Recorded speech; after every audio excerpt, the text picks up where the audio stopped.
कल्प त्याला म्हणतात जसे 4 युग आहेत,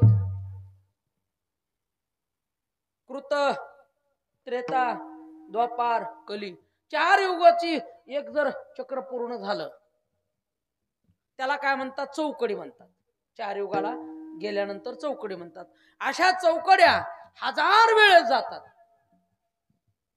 त्यावेळेस त्याला कल्प म्हटल्या जातं. आणि 1000 वेळेस ज्यावेळेस चौकड्या जातात त्यावेळेस ब्रह्मदेवाचा दिवस पूर्ण होतो. आणि अशाच 1000 वेळेस चौकड्या पूर्ण होतात त्यावेळेस ब्रह्मदेवाची रात्र होते. त्याला अहोरात्र म्हणतात. आपले 360 दिवस 65 दिवस पूर्ण होतात त्यावेळेस देवलोकाचा 1 दिवस होत असतो. आणि आपले 365 वर्ष झाल्यानंतर देवलोकाचं 1 वर्ष होत असतं. लक्षात घ्या. त्याला आणि त्यांचे दिव्य वर्ष ज्यावेळेस 1000 वेळेस जातात त्याला दिव्य वर्ष म्हणतात. आणि ते 12,000 वेळेस ज्यावेळेस दिव्य वर्ष जातात 12,000 वेळेस त्यावेळेस योग चौकडी पूर्ण होत असते. लक्षात घ्या. म्हणजे वेगवेगळ्या घटना आहेत. आणि मग जर चौकड्या 1000 वेळेस जातात त्यावेळेस जर कल्प होत असेल, हे कल्पाचं नुसतं गणित असेल, तर आता अकल्पाचं गणित हे बुद्धीच्या पलीकडे, म्हणजे त्याला काही मापच नाही, मापच नाही. आणि मग नामदेव महाराज जे आयुष्य मागतात हे अकल्प आयुष्य मागतात. मग अकल्प आयुष्य आतापर्यंत कुणाला मिळालंय का महाराज? आतापर्यंत भेटलंय कुणाला? ऐकण्यात आहे का? युक्तीत बसलं पाहिजे, प्रमाणात बसलं पाहिजे, अनुभूतीत बसलं पाहिजे. जर अनुभवातच कुणाच्या नसल, जर युक्तीतच बसत नसल आणि जर हे प्रमाण सिद्ध जर होत नसल, नुसतं बोलून उपयोग नाही. नाही प्रतिज्ञा मात्रेन वस्तू सिद्धी. हा, वस्तूची सिद्धी नुसती प्रतिज्ञा करून होणार नाही. नामदेव महाराजांचं मग नेमकं हे चूक आहे का बरोबर आहे? जर आतापर्यंत कुणाला भेटलं नाही आणि नामदेव महाराज तर म्हणतात अकल्प आयुष्य व्हावे तया कुळा माझ्या सकळा हरीच्या दासा. हरीच्या दासाला अकल्प आयुष्य मिळावं आणि ते टिकलं पाहिजे. आता माणसाचं वयोमान किंवा जर आपण वर्षाच्या हिशोबाने गणित केलं तर सरासरी 100 वर्ष शरीर टिकत नाही. 50च्या पुढंच नाकमुख गळू लागले, लाळानी शेंबुड श्वानापरी गती झाली. मग माणसाची एवढी जर हे जीर्ण होत असेल शरीर, 40-50 नंतर सगळं पांढरं व्हायला सुरू होतंय. तिथून पुढं तर ऐकायला बी येत नाही, नीट कळत नाही. आणि कुणी म्हणतं तू तर लईच येडायस. म्हणजे 40-50 मध्ये कार्यक्रम बिघडायला सुरू होतो. तर आता एवढं आयुष्य कसं भेटल? कसं आतापर्यंत भेटलं नाही हेही सांगतो तुम्हाला. आणि मग नामदेव महाराजांचं खोटं का? आता खोटं म्हणावं तर संताचं वाक्य खोटं कसं? विठ्ठला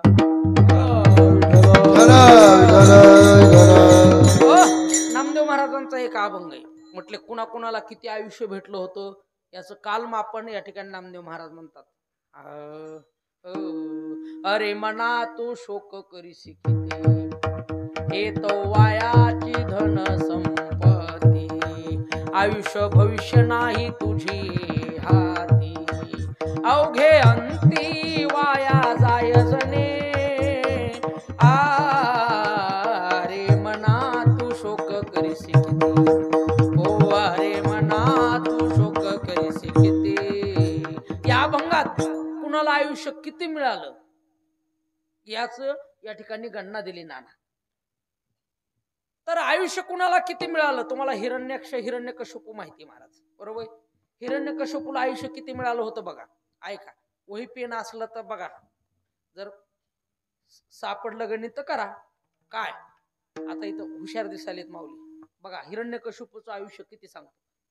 1 अर्बुद 7 कोटी देखा, 30 लक्ष 6 सहस्त्र लेखा, 709 मास मापा, तया हिरण्यकश्यपा काय झाले. किती आयुष्य? 1 अर्बुद. माहिती का अर्बुद कशाला? नाही कोणाला माहिती? तर अर्बुद 1 अर्बुद 7 कोटी 30 लाख 10,709 महिने आयुष्य हिरण्यकश्यपूला होतं. महाराज म्हणते एवढं आयुष्य तर नाही पण टरबूज माहिती. म्हणजे आयुष्य नाही माहिती. 1 अर्बुद 7 कोटी 30 लाख 10,709 महिने एवढं आयुष्य, पण तोही नाही राहिला. म्हटले गेला. 14 चौकड्या लंका नाथा, 99 सहस्त्र राया दशरथा, तेही गेले स्वर्गा पंथा, मागे सर्वथा नुरलेची 14 चौकड्या लंका नाथा. रावण होता 14 चौकड्या. एक चौकडी सांगितली ना तुम्हाला, 4 युगाची एक चौकडी. तशा 14 चौकड्या रावणाला आयुष्य होतं, पण मिळालं नाही. काय झालं, रावण हा अतिशय भारी होता. त्याच्या हाताखाली इतके कामाला भारी भारी माणसं होती. ब्रह्मदेव डोक्याची मालिश करायला ब्रह्मदेव होता. आपल्या डोक्याची मालिश करायला बायकोला जर म्हणलं लावतील तर नरड दाबाय बसली.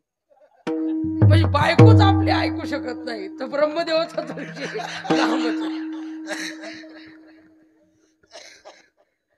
सटवी आहे ना, सटवी कशाला होती का आम्हाला माहिती का? रावणाच्या पायाला तेल चोळायला होती सटवी. एके दिवशी सटवीला उशीर झाला महाराज. तिच्या मागे काम असतंय. काय असतंय, 5वीच्या दिवशी जायचं, सगळ्या लेकराचं भविष्य लिहायचं काम, तिचं कपाळावर भविष्य लिहितीन जाते. सटवीचं काम ते. अशी कुठंतरी गेली असं, रावणाने हाक मारली, सटवे ये इकडे लवकर. सटवी हो नाही काय नाही.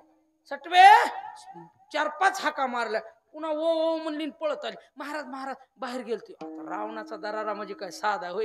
गणपतीन खंडोबान सगळे कामाला त्याच्याकडे, कुणी गाडवा वळायला. गाडवळी गजानन सटवी करी मळत पण, सटवी करी मळत पण, सटवी करी मळत पण. गजानन सटवी करी मळत पण, सटवी करी मळत पण, सटवी करी मळत पण. आपण गणपती बाप्पाला म्हणतो किती भारी भारी, पण रावणाच्या घरी गाडवा वळायला होता. लक्षात घ्या. सटवी आली, म्हटली महाराज चुकलं, माझ्याकडे थोडं काम असतं. काय काम असतं तुझ्याकडे? हा नाही महाराज, लहान लेकराचं मला भविष्य लिहावं लागतं. हा भविष्य कळतं तुला? सांग म्हणले माझं भविष्य. आली का पंचायत? आता नाही सांगाव तरी पंचायत, सांगाव तरी पंचायत. म्हणले आता महाराज आता अवघडच झालं. म्हणले सांग, म्हटले सांग माझं भविष्य. बरं म्हटले सांगते. कुंकू आणायला लावलं. कुंकू हातामध्ये असं हे केलं आणि सटवीनं फुकलं आणि म्हणले तुमचं तुम्हीच वाचा, मी नाही वाची. रावणानं वाचलं. दशरथ नंदन राम येणारे आणि सगळा इतिहास वाचला ना, असं डोकं खवळलं महाराज रावणाचं. मला म्हणते मला मारे एवढा असा साधा धरली सटवी, उचल की आपण. कंबर मोकळं केलं सटवीचं. ब्रह्मदेवानं बघितले, बोलले ह्याचा कार्यक्रम लयच अवघड व्हावा. एके दिवशी असंच खालीवरी झालं ब्रह्मदेवासोबत बी. ब्रह्मदेवाला असंच खालीवरी बोलला. म्हणले ब्रह्मदेव आता म्हणजे आता ब्राह्मणाचं डोकं कुठं असतंय? इथं. ताकद इथं असते. आपली ताकद मनगटात, हातीची ताकद सोंडेत, बरोबर आहे का? गाढवाची ताकद जिभेत, कुत्र्याची ताकद नाकात. प्रत्येकाची ताकद ठरलेली ना ज्या त्या ठिकाणी. कासवाची ताकद पाठीत, बरोबर आहे का नाही? आणि मग ब्राह्मणाची ताकद डोक्यात, आणि महिला मंडळची तोंडात. शिव्या महिला मंडळ शिव्याला ऐकत कोणाला नाहीत. लक्षात. आणि मग ब्राह्मण आता इतका ब्रह्मदेव हुशार महाराज. मग मालिश अशी जे करीत होता ब्रह्मदेव सवाशी, ब्रह्मदेवानं आयडिया केली, उलटी सुरू केली. सगळं वरलं 14 चोक 56 म्हणजे जवळजवळ 55 युग आयुष्य पुसलं रावणाचं. एकच युग आयुष्य रावणाला मिळालं. लक्षात घ्या. 14 चौकड्या लंका नाथा, 99 सहस्त्र राया दशरथा. हे दशरथ राजाला एवढं आयुष्य जर भेटून राहिलं नाही तर महाराज म्हणतात पुढं तो आयुष्य ऐका. अजून पुढं 14 कल्प मार्कंडेया पडे. तुम्हाला कल्प सांगितला ना, 1000 चौकड्या गेल्यानंतर एक कल्प. तसं 14 कल्प मार्कंडे ऋषीला आयुष्य. 14 कल्प मार्कंडेया पडे तर लोमहर्षणाचा एक रोम झडे. 14 कल्प ह्यांचे झाल्यावर रोमहर्षण नावाचे ऋषी होते. फक्त त्यांचं एक पंख गळून पडायचे. बकादालभ्याचे निमिष मोडे. ह्यांचे पंख सगळे संपल्यावर बकादालभ्य ऋषी त्यांचा फक्त एकदा पापणी खालीवरी व्हायची. गेले एवढे अरे म्हणा. बकादालभ्याचे पुरे आयुष्य तैवटहंसाचे उपडे एक पिच्छ. तयाशी होता मृत्यू प्रवेश तो एक श्वास भृशुंडीचा. जर ह्याचे सगळे निमिषण ह्यो कधी मरणार तेव्हा फक्त भृशुंडी नावाचे ऋषी एकदा श्वास घ्यायचे. मरणात पुरे भृशुंडीचा तर एक दिवस कुर्माचा. ह्याचे कधी श्वास संपणार? कुर्माचा एक दिवस व्हायचा. नामाविनवी केशवाचा वेग विठोबाचा पंत धरा. आणि एवढ्या आयुष्यात सुद्धा अकल्प आयुष्य कुणाला नाही. मग आता हे गणित कसं सोडवायचं? विठ्ठला विठ्ठला गणित फार सोपं आहे. या कलियुगामध्ये आपल्याला आयुष्य सरासरी 100 वर्षे, आतापर्यंत याच्यापेक्षा कुठं कुणाला भेटलं नाही. जेवढी ही तुम्हाला काळे हे संत मंडळी सुखी असो. माणसाला बाधा होते बघा.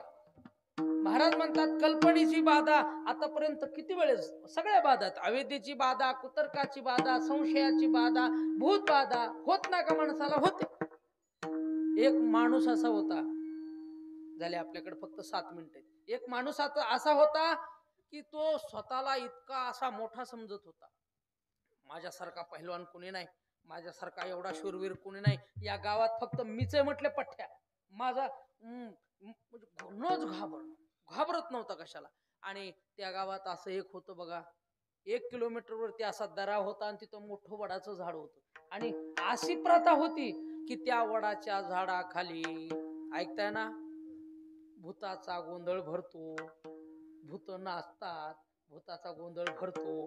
आणि असं तिथं वातावरण इतकं. आणि मग ठरलं, पहिलवान म्हटला मी जातो, सांगा कधी जायचं. म्हटलं आमुष्याला जायचं आणि वडाच्या झाडाखाली खुंटी ठोकून यायचं. आम्ही दुसऱ्या दिवशी जाऊ, सकाळी बघून. त्या काळात 1000 रुपयाचं बक्षीस ठरलं.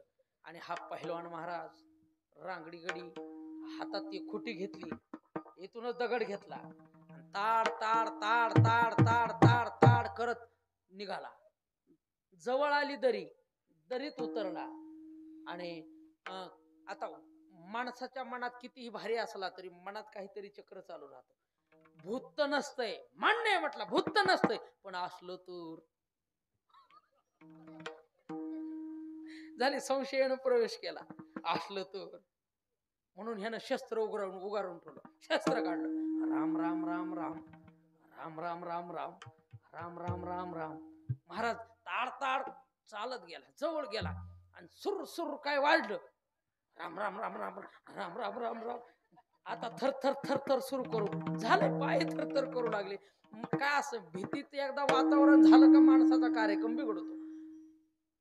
आणि महाराज जवळ गेला, झाड दिसतो एवढा काळू, काही कळना, उलटून एकदा दगडावून पडला. मग तर राम रामची स्पीडच वाढली, राम राम राम राम राम राम राम. आता जवळ आलं, खोटी तर ठोकायची. घेतला महाराज दगड, जवळ गेला, गडबडीत धरला. राम राम तर बंदच नव्हतं, फेस आला राम राम म्हणून तोंडाला. खोटी ठोकली, पण खोटी ठोकताना पूर्वी काय पॅन्टी नव्हत्या, धोतर होतं. धोतराचा स्वागा धरला आणि धोतरावरच खोटी ठोकली. आणि गडी उठला आणि माग फिरला की खोटीनं धोतर धरलं. ह्याला वाटलं भूतानं धरलं, भू भू भू. राम सोडलं, भू भू लाग पळाय. धोतर तिथं हा गावात आलं. महाराज सगळे म्हटले पाणी पाडलं. भू भू तर चालूच होतं. जसा भू भू म्हणला मेला. आता खरोखर याला काय म्हणायचं, भूत बाधा. तशी कल्पनेची बाधा, कल्पना अविद्या, त्याने झाला जीव. कल्पना ही सुद्धा बाधाच आहे, कुतर्काची, संशयाची. संशयखोर माणसं असतात. चलत चलत उगाच पाय भरला कशानं भरला म्हणून हातानं असं लावला, हात लावाय नव्हता पाहिजे, असं पुसून टाकायचा. काय करायचं हात लावायची, नाही मला काहीतरी चिकटच लागले, नाका पसरून न्याला. काय करायचं, नाका पसरून न्यायची, पुसून टाकायचा. नाका पसरून नेला, हसण्यावरी घ्या, नाका पसरून नेला. हे म्हणला, घाण वास आला. भिंतीला हात लावला, तिथं तिला इंचून ठणका देऊन दणकून गेला की तोंडात बोट. आयो म्हणला. संशय आहुनी थोर, अनिक महापाप नाही घोर. म्हणून संशय वृत्ती माणसानं ठेवली नाही पाहिजे. चलत चलत तुमचे जरा मूड फ्रेश केले, बाकी काही नाही. लक्षात घ्या, माणसाला बाधा बाधते. म्हणून नामदेव महाराज म्हणतात, कल्पनेची बाधा न हो कवणे काळे, हे संत मंडळी सुखी असो. अजून एक शत्रू म्हणले, कोणता, अभंगाचं तिसरं. अंगाराचा वारा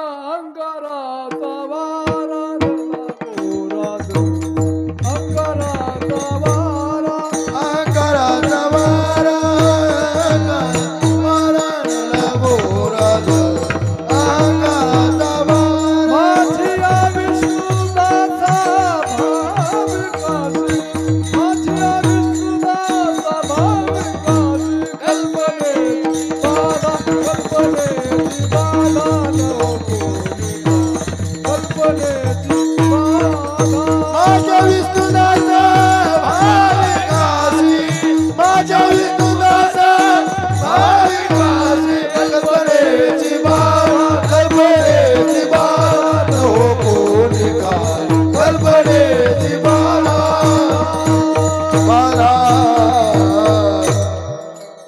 ज्ञानेश्वर माऊली ज्ञानराज माऊली ज्ञानेश्वर